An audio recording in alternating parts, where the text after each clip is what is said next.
Hello everyone, it's me again, Burntime JW TV, panibagong araw, panibagong vlog ulit tayo mga ka-DIY. Sa araw na to, mayroon lang tayong basic tutorial na ituturo sa inyo. Sa mga may alam, skip nyo na itong video na to. Sa mga walang alam, very informative itong video, kaya huwag kayong mag-depart ng channel. At before natin tuloy yung video, syempre shoutout muna natin lahat ng mga Griffin owners at mga group chapters ng Griffin 180 nationwide. Syempre, babatiin natin yung group chapter natin dito, Pangasinan Riders Group Griffin 180. Sa lahat ng mga members and officers, magandang araw sa inyo mga bossing. At siyempre sa buong Pangasinan, ari taga-Kabalian tayo dyan. Kaya nasa ibang place o nasa ibang lugar. Okay? So mga ka-DIY, ang gagawin natin ngayon ay magturuan namin kayo kung paano mag-basic maintenance sa air cleaner or air filter dito sa Griffin 180 natin. Siyempre kay Black Mamba natin. Pero ito ay para lamang po, disclaim ko lang po itong video na to, ituturo ko sa inyo ay para lamang po sa mga naka-racing filter, naka-aftermarket na air filter dito sa Griffin 180 natin na washable. Okay? So ano yung sinasabi ko ganito mga ka-DIY? So dito kasi sa ano natin, Griffin 180 natin, nagpalit na tayo na dito sa ano natin, air cleaner box o cover dito. So pang Aerox version to at nagpalit na rin tayo ng air cleaner o racing filter dito, yung high airflow na tinatawag. So para i-maintain natin to kasi kailangan din na nililinisan to mga ka-DIY. Washable na po kasi itong nakuha natin. So, tatanggalin natin itong tornilyo dito. Gamit lang po kayo ng yan, Phillips screw. Sa iba kasi baka akala ninyo pagka bumili kayo tapon nyo na to pagka may certain na kilometers na abot mo, tatapon mo na. Hindi po. Sa mga OEM yun, pwede yun, disposable po yun. Pero pagka katulad ko na naka-aftermarket racing filter ka na, katulad ng RS8, GBT, HIRC, depende po sa brand. Yung sa atin po RS8 brand po ito. Yan. Sana lang. Ayan. Last but not the least. Pero pa dito.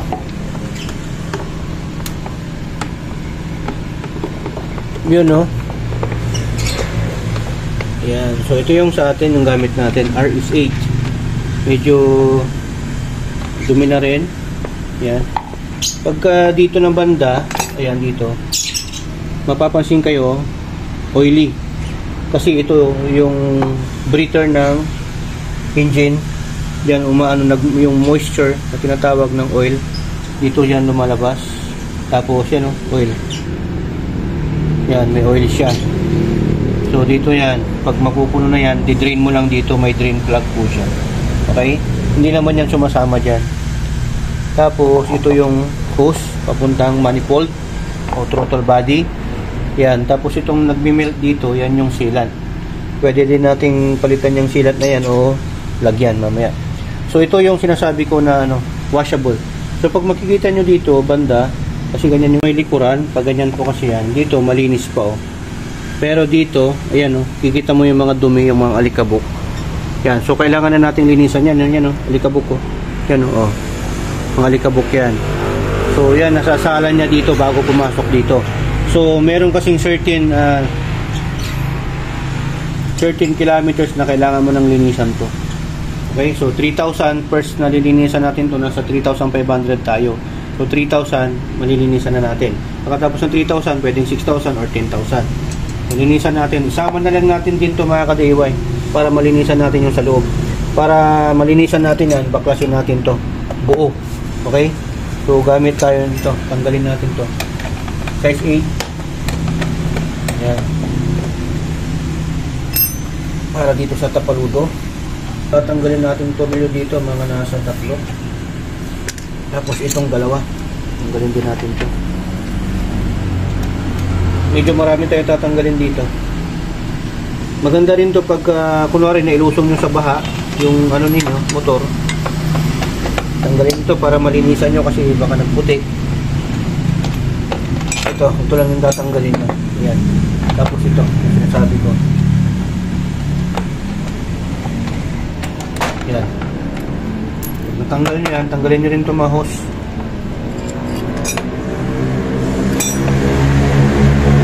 Yung clip lang, luwagan mo.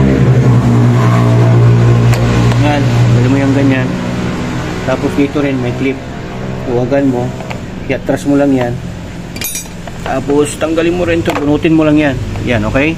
Tapos itong hose na to, pwede mong tanggalin dito. Pero pag ayaw mong tanggalin dito, kung wala kang pamalit na sealant, doon, no? Yan. May bolt dyan para matanggal dito sa throttle body.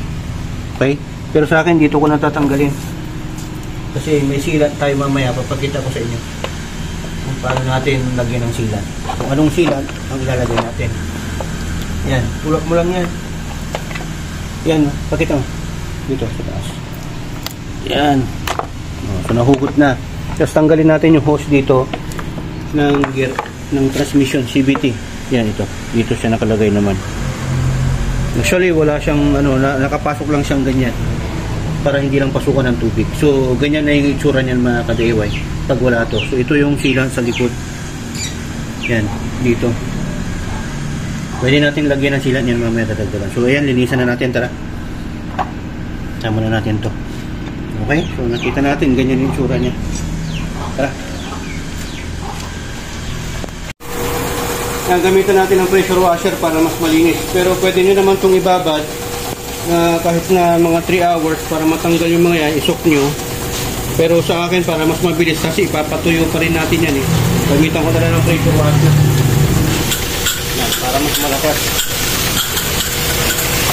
Ito muna unahin natin. Yan, dito muna lalagyan para makita nyo yung dumi.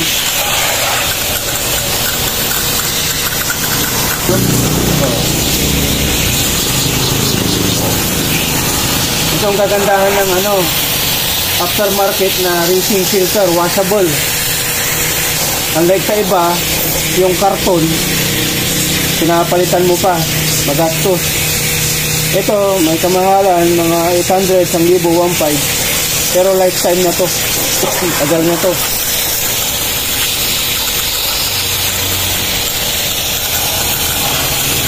Ganyan lang paghuhugas nito. Yan, ang dumi ng tubig, oh. Kaya pag hindi mo lilinisan yan, kung papasok yan doon sa manifold, sa throttle body, sa makina, pangit yung andar. Kasi sumasama yung mga alikabok. Mga buhangin na maliliit, pwedeng sumira yun sa mga block, piston, ng load compression.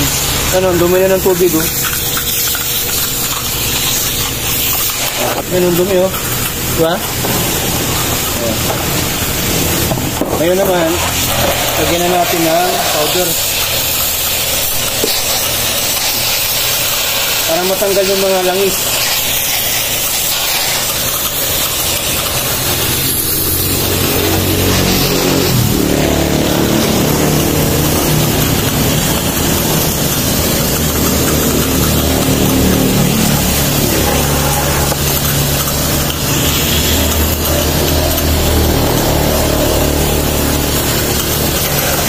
Babad muna natin to.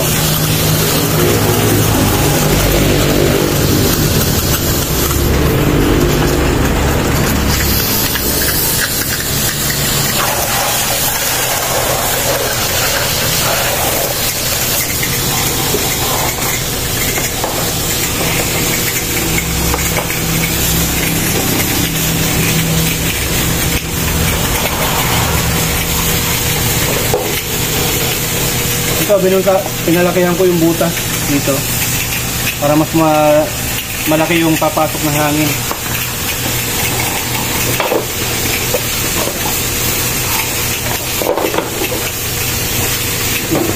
Ito, paaraw lang natin to. Ito lang yung antayin natin. Ito natin, babalawan na natin.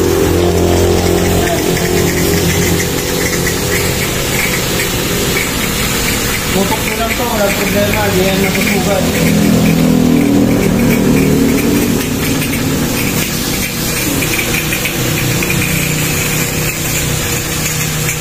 Linis na to. Makikita nyo naman, harap nyo sa araw. Pagka maliwanag na, wala nang nakabara yan.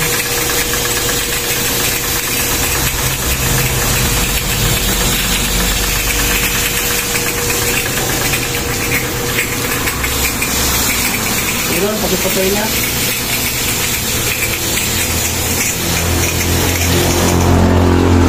Yun, tapos pagka ano, paraw lang natin to. Tapos pagka paraw natin, pwede nating bloweran yan. Tapos pwede na magamit yan. Kung wala kayong pressure washer, kahit ibabad nyo lang to. Kung di naman kayo nagmamadali, gabi nyo tanggalin para may babad nyo ng mas matagal, para talagang matanggal yung ano, yung mga kumapit na oil saka mga dirts. Tapos paaraw nyo. Okay, so ito ang paaraw natin.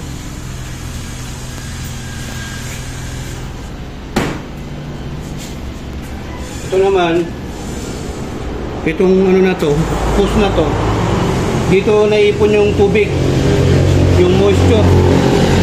Sa lahat ng mga airbox or air filter, meron talaga to. Hugasan nyo lang to dito. Pag may napapansin kayo mga parang kunwari ganyan, may laman yan, tubig yan, tanggalin nyo lang, buhos nyo lang ganyan. Yung iba may ano to, pwedeng palitan to, yung may ano dito, bolt, para luwagan mo lang.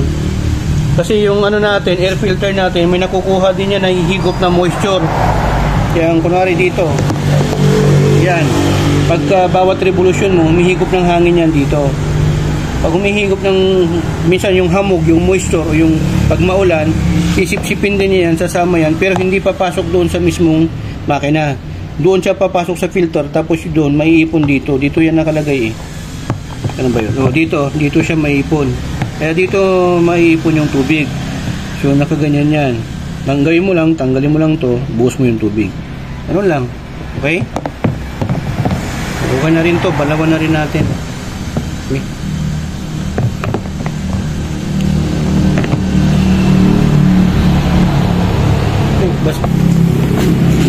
Basahan lang natin to. Kahit basahan lang to. Importante yung filter. Kailangan din sa kada mga every 3 months o 6 months, gawin nyo to dito sa airbox. Kasi para malinisan nyo. Ma-maintain nyo. Kasama sa maintenance yan.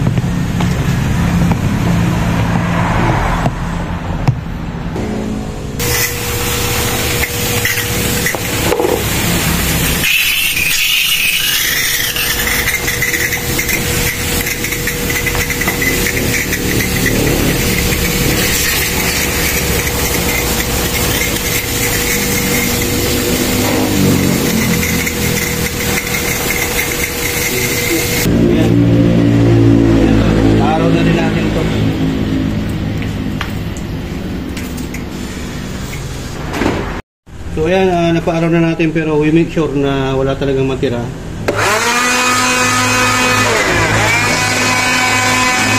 Ayan natin. Okay na ito mga to.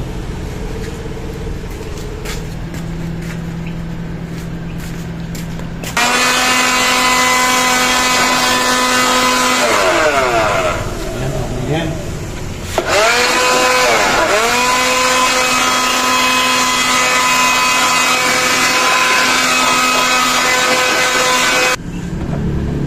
Linisan natin ito, punasan natin. Medyo nasugat tayo. Wow. Punasan natin itong hose. Yan, kasi ito, nagpo-produce din ng dumidikit din yung dumi dito. Kasi minsan umano din yung oil. Tingnan natin, check natin. Medyo malinis mga ka-DIY. Alikabok lang. So ito, actually pwede nyong tanggalin to doon. Yan sinasabi ko. Tanggalin natin. Luwagan lang natin to. Yan. Phillips screw. Ginamit natin.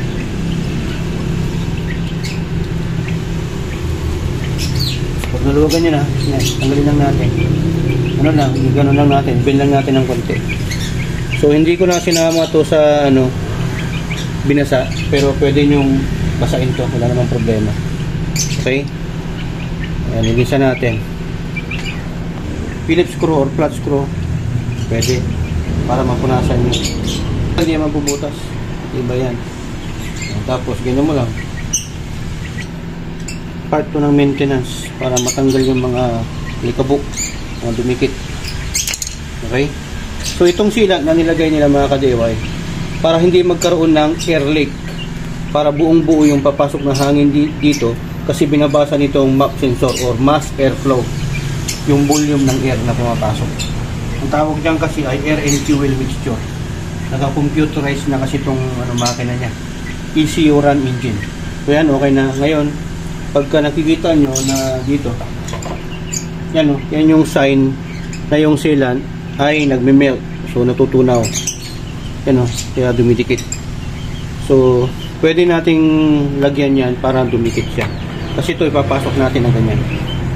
Pag pinasok natin na ganyan, kailangan na magkaroon ng seal para hindi matanggal-tanggal kasi nagbe-bend yan pag habang umaandar at hindi papasukan ng tubig dito or moisture at ng dumi. So, yung sealant na gamit natin dito, para ipakita ko na rin sa inyo, sealant ng window glass sa sasakyan o sa aluminum, yan o, polyurethane sealant po yan mga ka-DIY, yung ginagamit namin sa sasakyan o sa pwedeng sa glass window. Pwede rin to B7000, ito yung gamit sa cellphone, ito yung puti. Okay, pwede rin ang, kung gusto nyo, yung Beta Gray.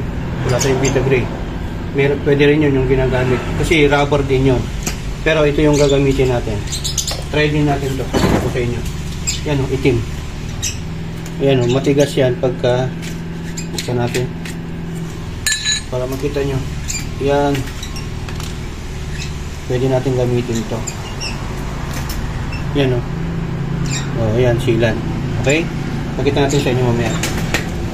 So, buuin na natin to, pero check muna natin kung may mga natirang dumi. Punasan nyo lang. Pwede na rin natanggalin to mga ka-DIY kasi wala na yung box dito, hindi na tayo mahirapan. So, para itong dito na part, malinisan natin lagi kasama sa pag-pressure washer natin.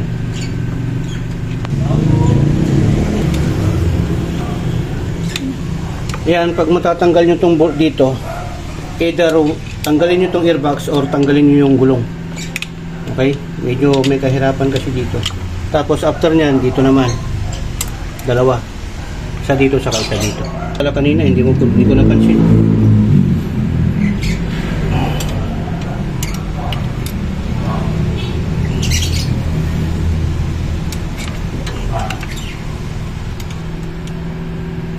Bolt. Pag wala kayong alin, hindi nyo matatanggal to. Nasa sa inyo kung tatanggalin nyo yung sa inyo. Sa akin kasi gusto ko malinisan lagi para hindi siya mag-push ng kalawang dito. Yan, nilinisan ko na rin yan. Yan, so tatanggalin ko na yan para pwede ko nang malinisan to. So okay na yan. O, diba? Yan, pwede mo na ma-access. Ito rin, pwede mo rin tanggalin to dito, saka dito. Para malinisan mo. Pero, nandito kasi itong, tapaludo. So, sa procedure naman na gagawin natin mga ka-DIY ay babalik na natin itong air cleaner hose. Pero gagamit ako ng gloves. Itim. Yan. Marami ito sa Shopee. Black. Yan. Gamit sa surgical gloves to. Itong sealant na gagamitin natin. Yan, so ilalagay na natin yung sealant, yung hose. Sa paglalagay ng hose, pasok mo lang muna to, ganyan. Bend mo lang. Yan. Pilit mo lang to mga ka-DIY. Okay yung mag-alala dyan. Yan. Tapos yan, parang may divider siya dyan. Pasok mo dyan. Kailangan mong maipasok yan. Para magawa mo yan. Yan. Pasok ng ganyan.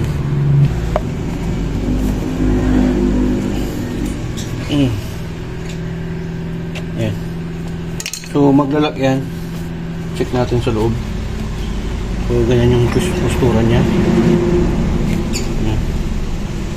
So ang gagawin natin para maano tong sealant. Yan, may siya, may lock siya dito. Yan. May guide. Ganyan siya. Ang gagawin natin, lagyan natin ng sealant. Kunin natin to. Yan, itim. Lagyan na natin dito. Matutuyo kasi ito mga ka-DIY. Pag matuyo to, matigas. Yan. Kaya nag-gloves ako kasi magmamansya to. Yan o. Nagmansya na siya agad. para masil niya yung mga butas at para hindi kumalaw-galaw. Natutuyo naman yan mga ka-DIY, kaya yung mga sobra dyan pwede naman natin tanggalin pag natuyo na. Ano ang problema yan? So yan, lagyan na natin ng seal sa likod. Tanggalin ko na itong gloves. Yan, nabutas eh. Yan sabi ko sa inyo, na pag hindi ka nag-gloves, magmamansya. Hirap tanggalin. Madikit po kasi to. So ayan, medyo madumi. Pasensya na. Pero dito naman sa loob, ang ilalagay ko ay ito. Para mas malinis tignan. Nasa sa inyo na lang yan kung anong gusto nyong ilagay. Pinapakita ko lang sa inyo yung demonstration para may pagpipilian kayo. Puti kasi ito. Yan. Ito yung patak ng puti. Lagay natin dito. Para makita nyo. Yan. Parang show glue lang din to. Yan. O, ganyan. Paikutan lang din natin to. Paikutan ko lang yan. Yan. Okay na yun. Ito man na yan dito. Yan sinasabi ko sa inyo, kailangan para pagka hindi na siya lumuluwag-luwag, lagyan nyo lang ng konti dito, ibabaw. Yan. Lagyan na natin. Kunting-kunti lang na patak. Tapos yan, pwesturan na ng ganyan. Para may lagay na natin. Yun, ganyan lang po siya kasimple mga ka-DIY. Tapos mamaya natin higpitan yan. Gawin muna natin, lagyan muna natin to. So ayan na, ilagay na natin yung dalawang tornilyo dito. Ito yung pangatlo. Tatlo lang talaga to para dito sa air cleaner. So, pag nahigpitan nyo na yan, higpitan nyo na rin dito. Ito muna. So kailangan na kontrahan nyo yan mga ka-DIY. Kailangan na mahigpit itong mga to kasi para hindi magkaroon ng air leak. Mag-iiba kasi yung tono, yung idle ng ano natin, makina, yung RPM. Pangit. So, isagad nyo na lang yan. Ilagyan na rin natin yung sealant yan, o yung thread locker o shoe glue para hindi na gumalaw-galaw. Try natin paandarin. Ito naman dito. Tapos, siyempre, ibalik na rin natin itong mga hose. Yan. Kailangan naman ibalik yan. Tapos, itong mga clip. Simple lang yan mga ka-DIY. Naglinis kasi tayo kaya natanggal itong mga to. So yan, lalagyan natin. Malinis na mga ka-DIY. Oh. Makikita nyo naman yung ano ng araw. Yan. Pagka maliwanag yan, ibig sabihin malinis. Okay? So sa pagbabalik, ganyan. Saktuhan lang yan. Pang Aerox version 2. Tapos, lagay na rin natin to.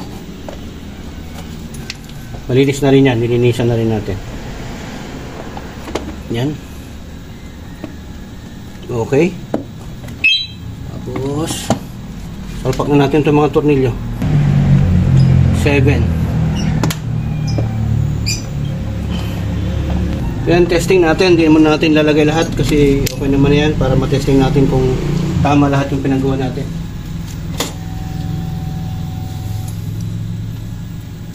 So,